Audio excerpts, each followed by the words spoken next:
thought this film was going to be about me talking about how I beat myself up. But as I think about it, it's actually about how everyone does, how you do, how your friends do, your family do, how we all do, how Joe does, how everyone in my life is precious and close to me, beat themselves up all the time.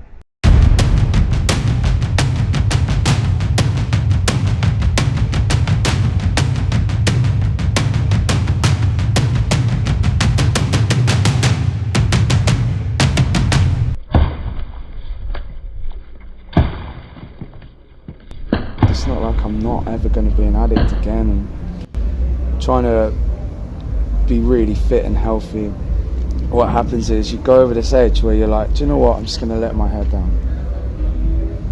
So you have a couple of beers and you relax, and then the next day you're slightly behind. Your body's behind, you heal it because you poison yourself, and that's when you start beating yourself up. Not like, oh, you're a terrible person, but you go, right, just have a couple of beers, get through this. And there's this slow, meandering thing where you're just constantly doing this, and it feels good because it's taken away, you're distracting yourself from the real kind of lingering pressures that aren't going to go away unless you fucking are proactive, you're assertive, you hold yourself accountable, you hold yourself responsible for these things, and you know, you have to function highly to get all these things done that you've built over decades and do it well. So instead you just slowly self-destruct. It feels good, and it's a lot easier, and then a month down the line, you know, you're covered in your own piss. You're in a police cell. And I think that's what I do really well, is I like slow, like it's that, like, I think I'm giving myself a break when actually I'm doing the opposite. I'm building this, slowly adding a little bit more dirt to a mountain that I'm gonna have to fucking climb. It's always gonna be there, but you're just making it worse. And if you just stay on it and act on the fact that these things aren't gonna go away unless you go away, and you don't want to go away, you know. I work my ass off for what I love, and I don't listen to the pricks. But unfortunately, one of the biggest pricks I know is there all the time, and I have to make sure that I don't get that shovel out, just add a little bit more dirt to that mountain every day, because it happens, it's easy. Does it get easier though? Because you've obviously been through. Fuck yeah, it's easier. You I tell you what, you can spot the destruction a mile away. Not a mile away, that's what I mean, it's insidious. Okay, it creeps in, and then suddenly I'm like, fuck, I'm bang on all the drugs and booze again, what am I doing? But it's easier. Anyone that's like struggles with that stuff, I'm not gonna lie, the first hurdle is the biggest hurdle. The second hurdle is the second biggest hurdle. 2 years down the line of sobriety, I realised just how beautiful life can be. I'd like to think I don't repeat my mistakes too often.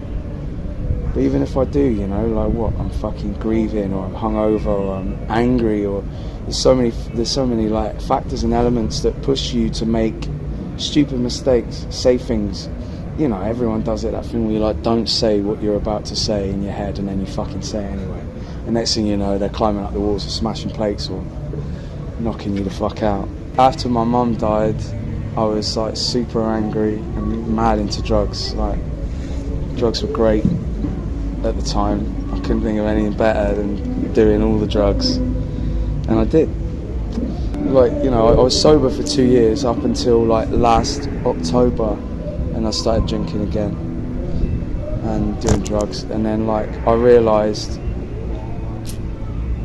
no matter how balanced and sensible I am in between, it will always spiral into something. Yeah.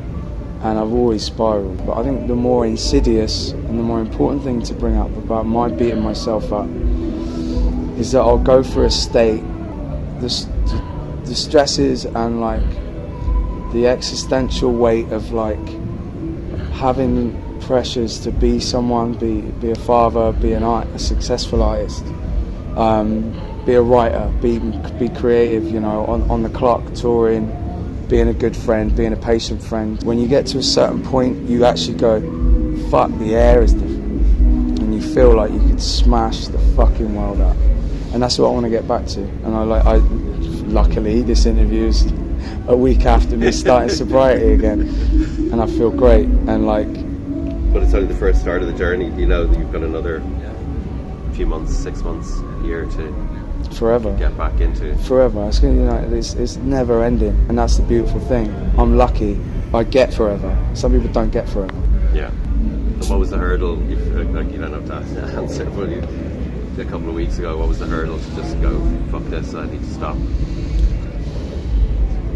Well, I was at Glastonbury, and like we just did our show on the Saturday, and I felt awful, and I was like, there's so many beautiful friends of mine in this field that I could go and sit around a campfire with and catch up with, or go and see loads of bands that were playing that I wanted to see, and instead I stayed in bed and went back to Bristol and recovered.